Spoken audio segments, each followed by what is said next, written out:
அனைவருக்கும் வணக்கம். டெல்லி பாரதிய ஜனதா கட்சி பிரித்து கொடுத்த தொகுதி பங்கீட்டு பட்டியலை திராவிட முன்னேற்ற கழகத்தின் அழுத்தத்தின் காரணமாக அதிமுக தலைமை கழகத்திலிருந்து வாசித்துவிட்டு நேரடியாக மயிலாப்பூரிலே பாரதிய ஜனதா போட்டியிடும் தொகுதியிலே நின்று தன்னுடைய பிரச்சாரத்தை துவக்கிய எதிர்க்கட்சி தலைவர் எடப்பாடி பழனிசாமி அவர்கள் அதிமுக தான் இந்த கூட்டணிக்கு தலைமை வகிக்கிறது என்று அறைகூவலிட்டார். ஆனால் அந்த கூட்டணியிலே போட்டியிடுகின்ற தமிழ் மாநில காங்கிரஸ் இரட்டை இலை சின்னத்திலே போட்டியிடவில்லை. பாரதிய ஜனதாவின் சின்னமான தாமரை சின்னத்தில் தான் போட்டியிடுகிறது. அப்படி இருக்கின்ற நிலையில் அதிமுக தலைமையில் இந்த கூட்டணி என்று எப்படி எடுத்துக்கொள்ள முடியும்? அதேபோல் ஆடு நடைகிறது என்று ஓநாய் கவலைப்பட்டது போல் இந்த கூட்டணியில் தேர்தல் அங்கீகாரம் பெற்ற கட்சியை விட தேர்தல் அங்கீகாரம் இல்லாத கட்சிக்கு கூடுதல் இடங்களை ஒதுக்கிவிட்டதாக கூறியிருந்தார். நான் அவரை வரலாற்றை திரும்ப பார்க்க சொல்லுகிறேன். 2011ஆம் ஆண்டு தேமுதிக அதிமுக கூட்டணியில் இருந்தபோது 41 இடங்கள் ஒதுக்கப்பட்டது. அன்றைக்கு அந்த கட்சிக்கு தேர்தல் அங்கீகாரம் இல்லை. ஆனால் அந்த கூட்டணியிலே இருந்த சிபிஐ, சிபிஎம் போன்ற கட்சிகளுக்கு தேர்தல் அங்கீகாரம் இருந்தது. அன்றைக்கு தேர்தல் அங்கீகாரம் இருந்த கட்சியை விட தேர்தல் அங்கீகாரம் இல்லாத கட்சிக்குத்தான் கூடுதல் இடங்கள் ஒதுக்கப்பட்டது என்பதை வரலாற்றை எடப்பாடி பழனிசாமி அவர்கள் மறந்துவிட்டார். அதேபோல் சென்னையை பற்றி பேசுகின்ற பொழுது தண்ணீரில் தத்தளிப்பதாக சொன்னார். கடுமையான புயல், மழை, வெள்ளம் வந்தபோது வெளி உலகத்துக்கே வராதவர். கொரோனா என்ற நோய் தொற்று தமிழகத்தை ஆட்டிவித்த போது ஆட்சி அதிகாரத்திலே இருந்த அன்றைய முதலமைச்சர் எடப்பாடி பழனிசாமி அவர்களோ அல்லது அவருடைய சகாக்களான அமைச்சர் பெருமக்களோ வீதிக்கு வரவில்லை. அன்றைக்கும் வீதியிலே இருந்து மக்களுக்காக, மக்களின் நலனுக்காக உடையும் உணவும் மருந்தும் வழங்கியவர் இன்றைய முதலமைச்சர், அன்றைய எதிர்க்கட்சி தலைவர் மாண்புமிகு தமிழக முதல்வர் அவர்கள்.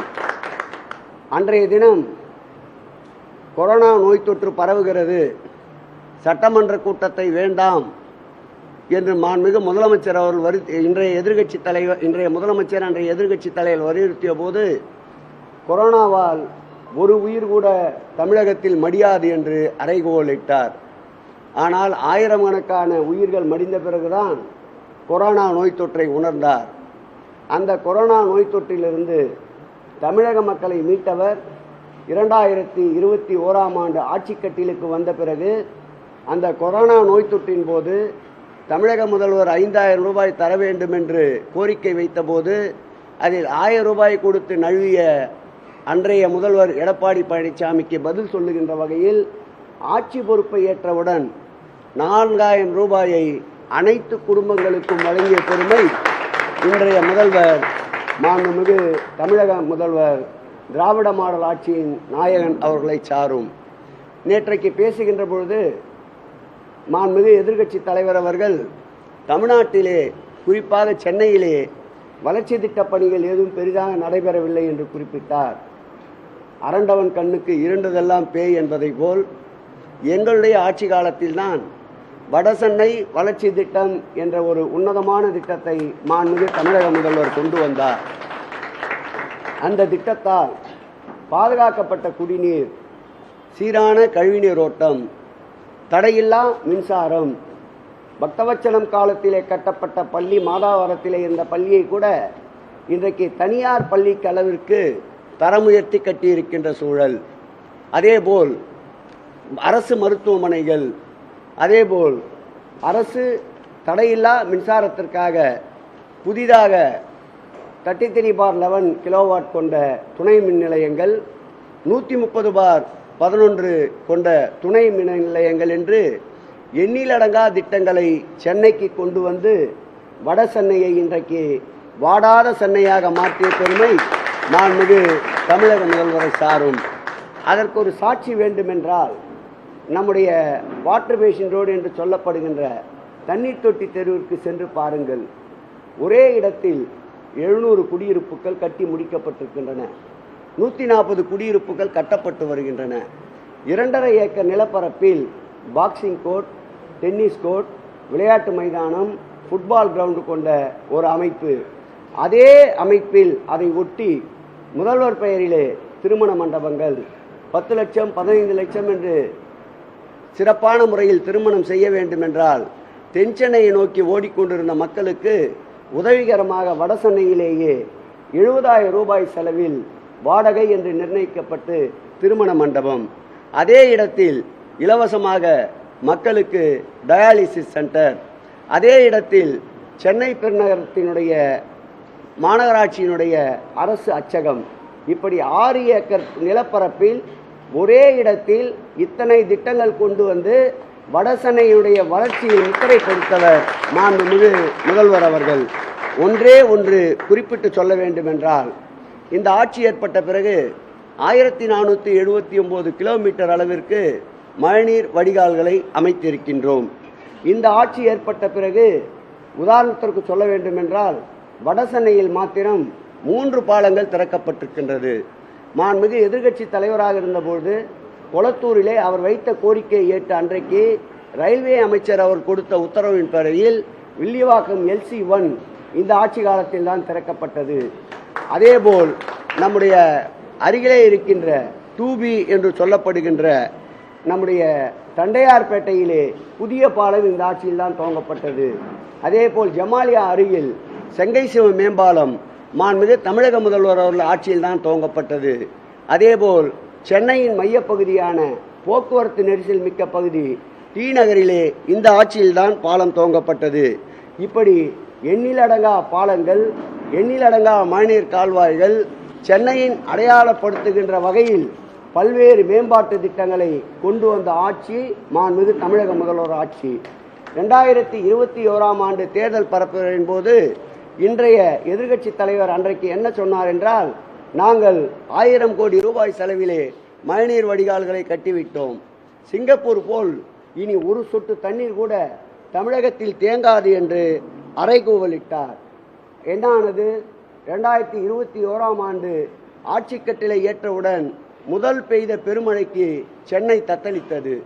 அடுத்தடுத்த ஆண்டுகளில் திருப்புகழ் என்ற ஒரு கமிட்டியை அமைத்து அவர்கள் கொடுத்த அனைத்து பரிந்துரைகளையும் ஏற்றி படிப்படியாக கட்டுமானங்களை, மழைநீர் கால்வாய்களை கட்டியதன் விளைவாக குளங்கள், ஏரிகள் தூர்வாரப்பட்டதன் விளைவாக, அனைத்து கால்வாய்களும் தூர்வாரப்பட்டதன் விளைவாக, நிலத்தடி நீரை உயர்த்துகின்ற வகையில் புதிதாக குளங்களை ஏற்படுத்தியதன் விளைவாக பெருமழைக்கும் சென்னை தத்தளிக்கின்ற ஒரு சூழல் இல்லாமல் நிஜமான நிலையான ஒரு வாழ்வாதாரத்தை சென்னை மக்களுக்கு தந்தவர் மாண்புமிகு தமிழக முதல்வர் என்பதை இன்றைக்கு நான் சுட்டிக்காட்ட விரும்புகிறேன்.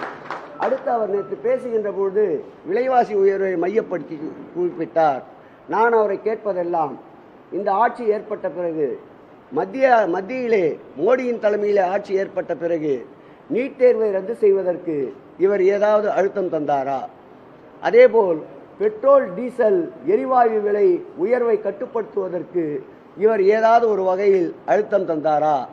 ஏறி வருகின்ற தங்கத்தின் சவரன் விலையை கட்டுப்படுத்த ஏதாவது ஒரு வகையில் அழுத்தம் தந்தாரா? மத்திய சர்க்கார் உயர்த்தப்படுகின்ற விலை உயர்வுகளை கண்டு கொள்ளாமல் இங்கே தமிழகத்தில் இருக்கின்ற ஒரு சில சம்பவங்களை குறிப்பிட்டு விலைவாசி உயர்வை காரணம் காட்டுகிறார். அவரை நான் கேட்டுக்கொள்வதெல்லாம், நீங்கள் கடுமையாக காங்கிரஸையும் திமுக கூட்டணியும் சாடுகின்ற நீங்கள் நேற்றைக்கு உங்கள் பக்கத்திலே நிற்க வைத்து தேர்தல் பிரச்சாரத்தை துவக்கினீரே, அவர் எந்த அரசியல் அடிப்படையில் வந்தவர்? குமரி அனந்தனுடைய மகள் குமரி அனந்தன் எந்த இயக்கத்திலிருந்து வந்தவர்? அதேபோல் மூப்பனார் மகனை இன்னொரு பக்கத்தில் வைத்துக் கொண்டிருக்கின்றீர்கள். மூப்பனார் மகன் எந்த பக்கத்திலிருந்து வந்தவர்? இவையெல்லாம் குடும்ப அரசியல் இல்லையா? திராவிட முன்னேற்ற கழகத்தை பொறுத்தளவில் தமிழகத்தையே தன்னுடைய குடும்பமாக நடத்தித்தான் குடும்ப அரசியலை செய்து கொண்டிருக்கின்றது. ஆகவே நேற்றைக்கு அவர் பேசியிருப்பது அனைத்தும் புலம்பலின் முழு வடிவம்.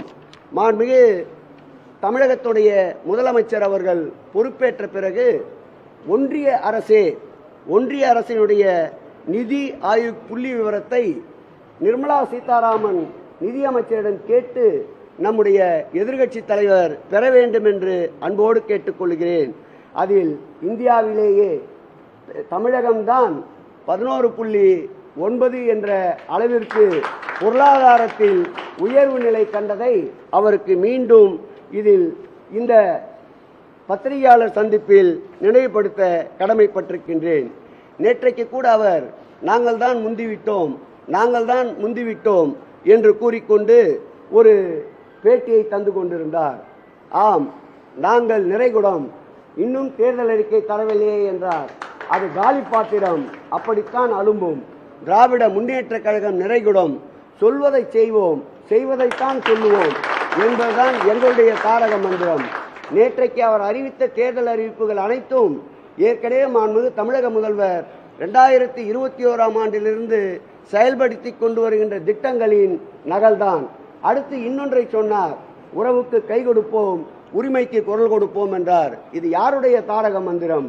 மறைந்தும் மறையாமல் வாழ்ந்து கொண்டிருக்கின்ற முத்தமிழறிஞர் தலைவர் கலைஞர் அவருடைய தாரக மந்திரம்.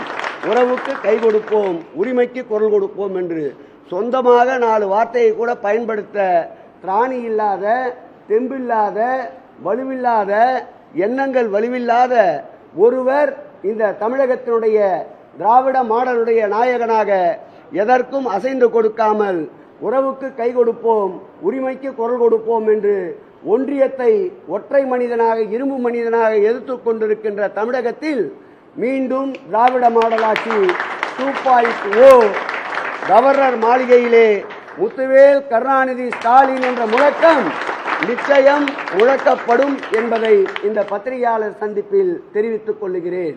பயத்திலே முன்கூட்டியே ஓட ஆரம்பித்திருக்கின்ற எடப்பாடியார் அவர்களே, எங்களுடைய படை ஏற்கனவே தமிழகத்தில் இருக்கின்ற அனைத்து தெருக்களில் ஒன்றிணைவோம் தமிழ்நாடு என்ற தலைப்பிலேயே, ஓரணியில் தமிழ்நாடு என்ற தலைப்பிலேயும், வெல்லும் தமிழ் பெண்கள் என்ற தலைப்பிலேயும் மக்களிடம் ஊடுருவி இருக்கின்றது.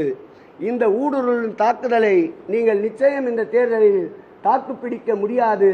வேண்டுமென்றால் வைப்பு தொகையை தக்க வைத்துக் கொள்ள முயற்சி செய்து கொள்ளுங்கள் என்று இந்த கூட்டத்திலே நான் அவருக்கு தெரிவித்துக் கொள்ள கடமைப்பட்டிருக்கிறேன். இந்த கூட்டணி அமித்ஷாவின் அடிமை கூட்டணி அல்ல. இது ஒரு கொள்கை கூட்டணி, இது ஒரு சித்தாந்த கூட்டணி, இது தொடர்ந்து வெற்றிகளை கூத்து வரும் கூட்டணி. இது மதவாத கூட்டணி அல்ல, இது ஒரு மனிதநேய கூட்டணி. அடுத்து அவர் சட்டம் ஒழுங்கை பற்றி விமர்சிக்கிறார். சட்டம் ஒழுங்கை பற்றி பேசுவதற்கு எல்லளவும் தகுதி இல்லாத ஒரு முதல்வர் எடப்பாடியார் அவர்கள். குற்றங்கள் நிகழ்வது என்பது ஒன்று, அந்த நிகழ்ந்த பிறகு அந்த குற்றங்களுக்குண்டான நடவடிக்கை எடுப்பது என்பது ஒன்று, குற்றங்கள் நடைபெறாமல் தடுப்பது என்பது ஒன்று. இவை மூன்றையும் ஒரு சேர தமிழ்நாட்டின் சட்டம் ஒழுங்கை மணிப்பூர் போர் அல்லாமல் பாதுகாப்பாக வைத்திருப்பவர் நம்முடைய முதலமைச்சர் அவர்கள். தூத்துக்குடி துப்பாக்கி சம்பவத்தை போல் அல்ல, தூத்துக்குடியிலே நடைபெற்ற துப்பாக்கி சூடு சம்பவம் கூட தனக்கு தெரியாது என்று எடுத்து சொன்னவர் தான் நம்முடைய இன்றைய எதிர்க்கட்சி தலைவர் அவர்கள். இந்த ஆட்சியிலே ஜாதி மத மோதல்கள் இல்லை, இந்த ஆட்சியிலே பொள்ளாச்சி போல் பாலியல் வன்கொடுமைகள் இல்லை.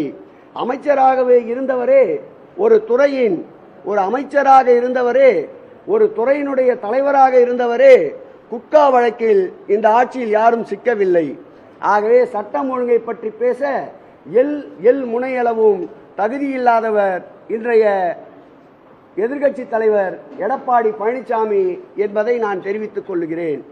எந்த வகையில் சுற்றி சூழ்ந்தாலும் இரும்பு கோட்டையாக கூட்டணியை உருவாக்கி எல்லோரையும் அரவணைத்து எல்லோருக்கும் எல்லாம் என்ற வகையில் சுதந்திரமாக இந்த கூட்டணியினுடைய தலைவர், திராவிட முன்னேற்ற கழகத்தின் தலைவர் மாண்புமிகு முத்துவேல் கருணாநிதி ஸ்டாலின் என்பதை நிரூபிப்பதை போல ஒரு வலுவான கூட்டணியை ஆரம்பித்திருக்கின்றார். இந்த இன்ஜின் நிச்சயம் வெகு விரைவில் புறப்படும். இது தமிழகம் முழுவதும் சுற்றி வரும். வெற்றி கொடி, இருவர்ண கொடி உதயசூரியன் பட்டொளி வீசி பறக்கும். அவர் சொன்னார் நேற்றைய கூட்டத்தில் இன்னும் வேட்பாளர் அறிவிக்கப்படவில்லை என்று. எங்கள் முதல்வர் ஏற்கனவே எப்பொழுதே வேட்பாளரை அறிவித்து விட்டார். 234 தொகுதிகளிலும் முத்துவேல் கருணாநிதி ஸ்டாலின் தான் வேட்பாளர் என்று ஏற்கனவே அறிவித்து விட்டார். இதை கூட தெரியாமல் இன்னும் வேட்பாளர் அறிவிக்கப்படவில்லை என்று கூறுவது விந்தையாக இருக்கிறது. ஆகவே எந்த முனையிலிருந்து எப்படிப்பட்ட தாக்குதல் வந்தாலும், அது சிபிஐ என்றாலும் சரி, அல்லது இடி என்றாலும் சரி, அல்லது ஐடி என்றாலும் சரி, அத்தனையும் தாண்டி மக்களோடு துணையோடு, மக்கள் துணையோடு, மக்கள் கூட்டணியோடு நிச்சயம் இரண்டாவது முறையாக முத்துவேல் கருணாநிதி ஸ்டாலின் ஆட்சி அமைப்பார். 7வது முறையாக திராவிட முன்னேற்ற கழகம் அரியணையில் அமரும் அமரும் அமரும். கேளுங்க. அதிமுக கூட்டணி கட்சி தலைவர்கள் சுதந்திரமாக இருக்கிறார்கள்.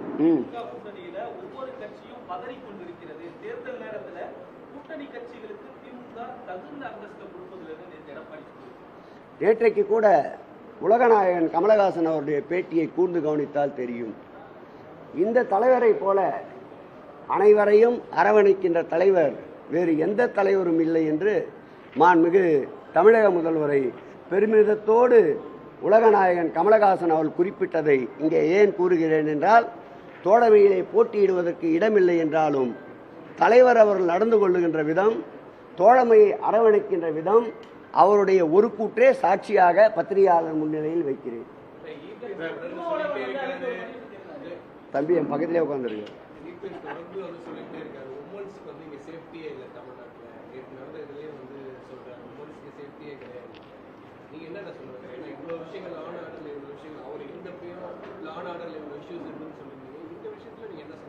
நிச்சயமாக சொல்லுகிறேன். ஏற்கனவே நான் சொன்னது போல் நம்முடைய சமூக நலத்துறை அமைச்சர் கீதா ஜீவன் அவர்கள் ஒரு புள்ளி விவரத்தை கடந்த சட்டமன்றத்திலே கேள்வியின் போது பதிலாக வெளியிட்டார். கடந்த 10 ஆண்டுகள் நடந்த குற்றங்களை விட இந்த 5 ஆண்டுகளில் நடைபெறுகின்ற குற்றச்சம்பவங்கள் வெகுவாக குறைந்திருக்கின்றன. அடுத்து அவர்கள் புகார்களுடைய எண்ணிக்கையை குறிப்பிட்டு சொன்னார்கள். அப்பொழுது அதற்கு பதிலளித்த கீதா ஜீவன் சொன்னார்கள், இந்த ஆட்சியில்தான் தைரியமாக சுதந்திரமாக புகார் அளிக்க பெண்கள் வருகின்றார்கள். அப்படி தருகின்ற புகாரின் மீது உண்மையான உறுதியான நடவடிக்கையை மாண்புமிகு முதல்வர்கள் எடுத்துக்கொண்டு வருகின்றார்கள். அவர்கள் ஆளுகின்ற மாநிலங்களை பாருங்கள், மணிப்பூரை பாருங்கள், குஜராத்தை பாருங்கள் என்று சுட்டிக்காட்டினார். ஆகவே இங்குதான் மகாத்மா காந்தியடிகள் கண்ட கனவை போல் இரவு 12 மணிக்கு கூட ஒரு பெண் முழுமையாக நகை அணிந்து தன் இல்லம் சேர வேண்டிய இல்லத்திற்கு பாதுகாப்பாக சென்று சேர்கிறார். அங்கொன்று இங்கொன்று நடைபெறுகின்ற தவறுகளுக்கு கூட உடனடியாக இரும்பு கரம் கொண்டு மாண்புமிகு முதல்வர் அவர்கள் அந்த குற்றச்சம்பவங்களை நாடுவதை ஊடகத்துறையினரை பார்த்து கொண்டிருக்கின்றீர்கள். ஆகவே பெண்களுக்கு முழு பாதுகாப்பான மாநிலம் தமிழகம்தான் என்பதை அழுத்தம் திருத்தமாக திரும்பவும் சொல்லிக் கொள்கிறேன்.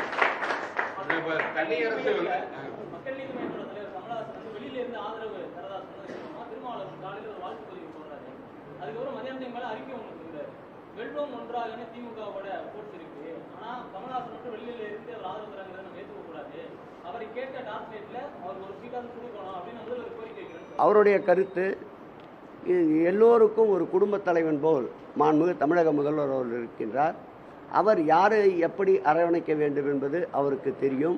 அதே நேரத்தில் அண்ணன் திருமாவளவன் அவர்களும் அரசியல் முதிர்ச்சி பெற்றவர். அவருடைய கருத்தையும் மாண்புமிகு முதலமைச்சர் அவர்கள் உள்வாங்குவார். தனியரசு பொறுத்த வரைக்கும் கூட்டணி பேச்சுவார்த்தை யார் யாரு தனியரசு கொங்கை இருக்காரு. அவர் என்ன சொன்னாங்கன்னா, சரி எனக்கு ஒரு சீட்டு கொடுப்பாங்க பேச்சுவார்த்தை சொன்னாங்க. ஆனால் திடீர்னு என்ன காரணம்னு தெரியல, சீட்டு ஒதுக்கலான்னு அதிருப்தியில் சொன்னாங்க. இப்போ உயர்மன கூட்டம் நடந்துட்டு இருக்கு, கூட்டணியில் இருக்கிறதா இல்லையான்னு சொல்றான்னு இருக்காரு. ஏன்னா அவர் அதிமுக கூட்டணியிலிருந்து உங்களுக்கு ஆதரவு தெரிவிக்க வந்தவர் அவராகட்டும், கருணாநிதி ஆகட்டும்.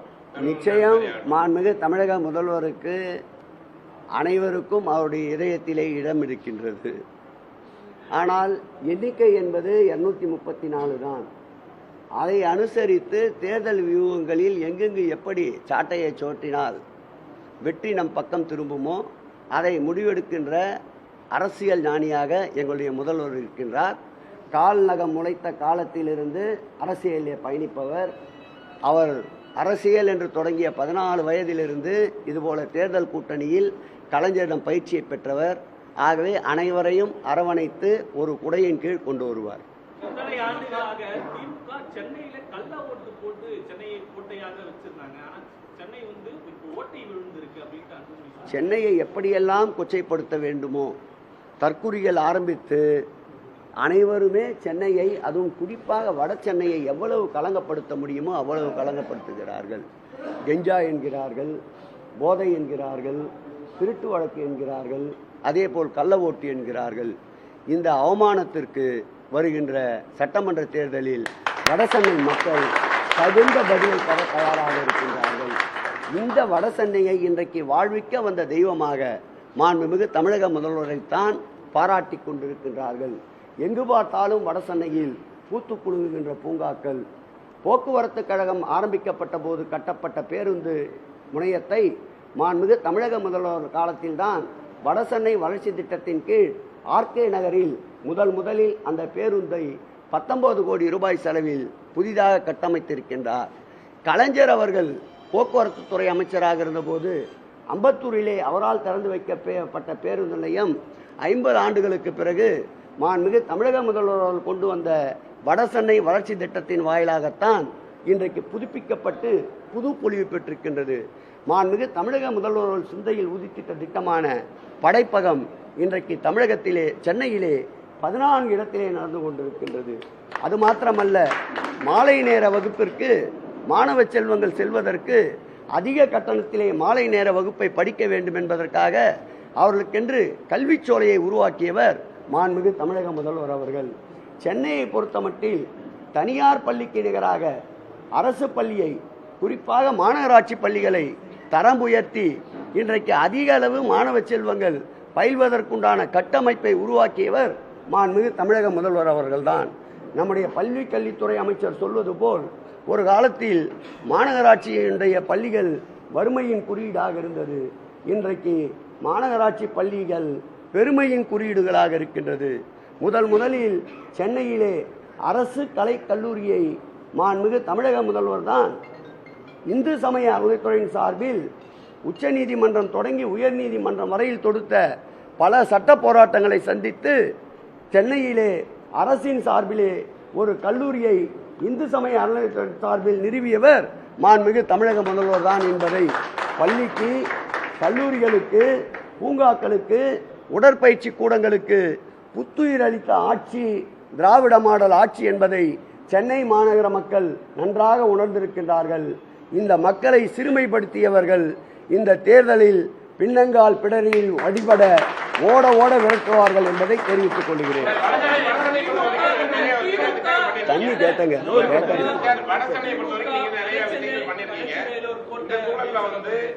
பெரம்பூர்ல விஜய் நாளைக்கு ஆரம்பிக்கன்னு சொல்றாருல, இவரு கேட்கவே இல்லை. கேளுங்க.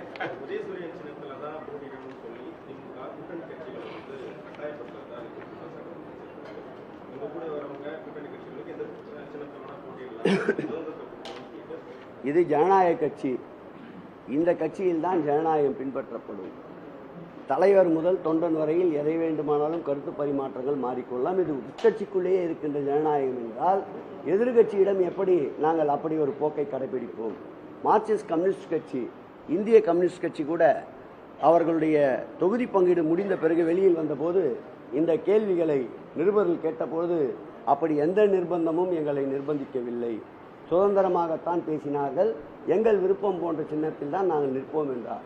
மறுமலர்ச்சி திராவிட முன்னேற்ற கழகத்தின் கூட செய்தியாளர் சந்திப்பில் அவர்களாகத்தான் 3 சூரியனில் நிற்போம், 1 தனித்து நிற்போம் என்று அவர்களாகத்தான் உறுதி கொடுத்திருக்கின்றார்கள். ஏன் 3 நிற்பவர்களை 4வது சூரியனை நிற்க சொல்லி நிர்பந்திக்கலாம் அல்லவா? அப்படி அல்ல. இது ஜனநாயக கட்சி, தெளிந்த நீரோடை, எல்லோருக்கும் எல்லாம் என்பதுதான் முதலமைச்சர் அவருடைய கொள்கை. ஆகவே இந்த கூட்டணி நிர்பந்தத்தால் ஏற்பட்ட கூட்டணி அல்ல. நிர்பந்தத்தால் அமித்ஷா அலுவலகத்தில் ஏற்பட்ட கூட்டணி தான் அதிமுக கூட்டணி என்பதை அழுத்தம் திருத்தமாக தெரிவித்துக் கொள்கிறேன். இந்த பாப்பா ஒண்ணுமே கேட்கல. ஒண்ணு கேட்கல.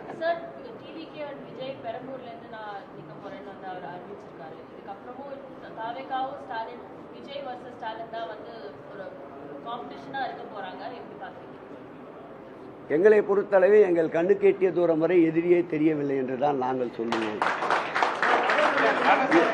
முடிச்சிடறேன் பாப்பா. அதை கேள்வி ஒரே ஒரு லேடிஸ் தான் கேள்வி கேட்டிருக்காங்க. 75 ஆண்டுகள் பவள விழா கண்ட இயக்கம். உங்கள் முன்பு பேட்டியிலே உட்கார்ந்து இருக்கின்ற நான் கூட 45 ஆண்டுகளை கடந்து அரசியல் பயணத்திலே இருக்கின்றேன்.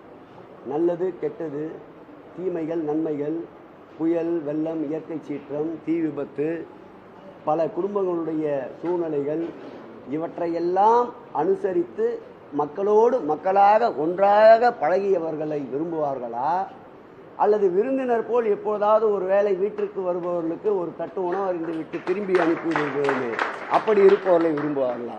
ஆகவே குடும்பமாக 75 ஆண்டுகள் பவள விழா கண்ட இயக்கம் தமிழகத்திலே வேரூன்றி இருக்கின்றது.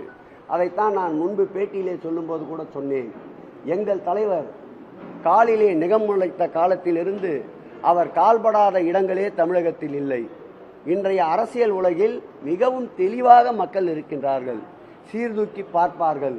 தியாகத்திற்கா அல்லது வேஷத்திற்கா, தேர்தலுக்கா அல்லது நாட்டினுடைய முன்னேற்றத்திற்கா என்று சீர்தூக்கி பார்க்கின்ற பொழுது நிச்சயம் எந்த இதுவாக இருந்தாலும் எடைக்கல்லிலே அதிக உயரத்திலே இருப்பவர் எங்களுடைய மாண்புமிகு திராவிட மாடல் ஆட்சியுடைய நாயகன் முதலமைச்சர் முத்துவேல் கருணாநிதி ஸ்டாலினாகத்தான் இருப்பார். போதும், நிறைய சொல்லிட்டேன். வடசென்னையை பொறுத்தவரைக்கும் நிறைய ஒர்க் பண்ணிருக்கீங்க, நிறைய ஓட்டு எப்பவுமே உள்ளது. ஆனா சென்னையை பொறுத்த வரைக்கும் எப்பவுமே போலிங் சதவீதம் குறைஞ்சிட்டே வருது. தென் சென்னையை பொறுத்த வரைக்கும் கூடுதலாக நீங்க சொன்ன மாதிரி வடசென்னை கொடுத்தாலுமே இந்த கூடுதலா உங்க கட்சியுடைய செயல்பாடு எப்படி இருக்கும்? ஓட் போலிங் அதே பொறுத்தவரைக்கும் என்ன பண்ண இருக்கீங்க சார்? நான் தான் சொன்னேன் சார், எந்த கட்சியிலுமே பாக முகவர்களை இன்னும் முழுமையாக நியமிக்கவில்லை. திராவிட முன்னேற்ற கழகம் மாத்திரம்தான் பாக முகவர்களை முழுமையாக நியமித்து தேர்தல் அங்கீகாரம் பெற்றிருக்கின்றன. அது மாத்திரமில்லாமல் பாக முகவர்களுக்கு அடுத்து பிடிஏ என்று ஒரு பாக முகவர் நியமித்திருக்கின்றோம். பிடிஏ என்றால் டிஜிட்டல் ஏஜென்ட், இந்த நவீன காலத்திற்கு ஏற்றாற் போல் செயல்படக்கூடியதற்கு. அடுத்து தேர்தல் களத்திலே ஓட்டம் எப்படிப்பட்ட சூழல் இருந்தாலும், வெயிலாக இருந்தாலும், மழையாக இருந்தாலும், இரவாக இருந்தாலும், பகலாக இருந்தாலும் ஓடுவதற்கு பிஒஏ என்று ஒருவரை நியமித்திருக்கின்றோம். அவர் இளைஞரணியை சார்ந்தவர். இப்படி பகுத்து பார்த்து தரைப்படை, கடற்படை, காலாட்படை, குதிரைப்படை, யானைப்படை அனைத்தையும் தயார் செய்து தேர்தல் களத்திற்கு தயாராக வைத்திருக்கின்றோம். இந்த படையை மிஞ்சுகின்ற சக்தி எங்களுக்கு தேர்தல் பணி கற்றுக் கொடுக்கின்ற அளவிற்கு தமிழகத்திலே எந்த இயக்கமும் இல்லை. தேர்தல் பணிக்கென்று ஒருவருக்கு சான்றிதழ் தர வேண்டும் என்றால், ISI முத்திரம் வேண்டும் என்றால், அது திராவிட முன்னேற்ற கழகத்திற்கு தான் தருகின்ற அளவிற்கு இந்த இயக்கத்துடைய தொண்டன் பயிற்சி பெற்றுள்ளான். பாஜக திமுக தொடர்ந்து கள்ளக்குடியில் இருக்குன்னு ஆதரவு பேசுகிறாரு. உதாரணத்துக்கு பாண்டிச்சேரியில நேற்றைய குழப்பத்துக்கு காரணமே திமுக தான், ஸ்டாலின் தான் காரணம் அப்படின்னு. நீங்க எந்த ஊடகவியல் எனக்கு தெரியாது, மனசாட்சியோட நீங்களே சொல்லுங்க. பாரதிய ஜனதா காலில் போய் விழுவது யார்? யார் அவ்வப்போது போய் டெல்லிக்கு சென்று அமித்ஷாவையும் மற்றவர்களையும் திரைமறைவில் சந்தித்து விட்டு வருவது யார்? எங்கள் முதல்வர் தமிழகத்தின் உரிமைக்காக ஒரு முறையேனும் வளைந்து கொடுத்திருக்கின்றாரா? 2400 கோடி ரூபாய் கல்விக்கு தர வேண்டிய நிதியை நீங்கள் மும்மொழிக் கொள்கையை இருமொழிக் கொள்கையை ஏற்றுக்கொண்டால்தான் நாங்கள் தருவோம் என்று சொன்னபோது கூட முடியாது, மும்மொழிக் கொள்கைதான் எங்களுடைய உயிர் மந்திரம் என்று அந்த தர வேண்டிய பணத்தை கூட உதறி தள்ளியவர் எங்கள் முதல்வர் அவர்கள். ஆகவே எங்கள் முதல்வரிடம் வெளிப்படைத்தன்மை தான், திரைமறைவு பணிகள் எதுவும் இல்லை. எங்கள் மீது அன்புமணி போல் சிபிஐ வழக்கோ அல்லது டிடிவி தினகரன் போல் சிபிஐ வழக்கோ இருந்து நாங்கள் போய் யாருக்கும் அடிபணிய வேண்டியதில்லை. நிமிர்ந்த நடையோடு நேர்கொண்ட பார்வையோடு எது வந்தாலும் துணிதின்று சந்திப்பதற்கு தயாராக இருக்கின்ற இயக்கம் திராவிட முன்னேற்ற கழகம், அதன் தலைமையிலே இருக்கின்ற கூட்டணி.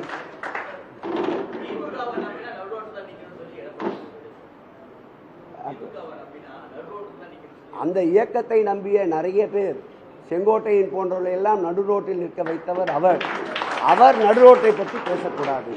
திராவிட முன்னேற்ற கழகத்தை நம்பி இதுவரையில் யாரும் கெட்டதில்லை. திராவிட முன்னேற்ற கழகத்தை நம்பாமல் கெட்டவர் பட்டியல் தான் அதிகம்.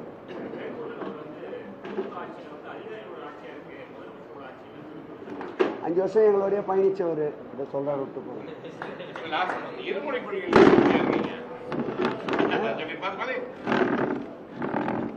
சொல்லுங்க. இருமொழி கொள்கையில ஏன் உறுதியா இருக்கீங்க? எங்களை பொறுத்தளவில் எங்கள் முதல்வர்களே சொல்லியிருக்கிறார், எந்த மொழியையும் நாங்கள் வேண்டாம் என்று சொல்வதில்லை.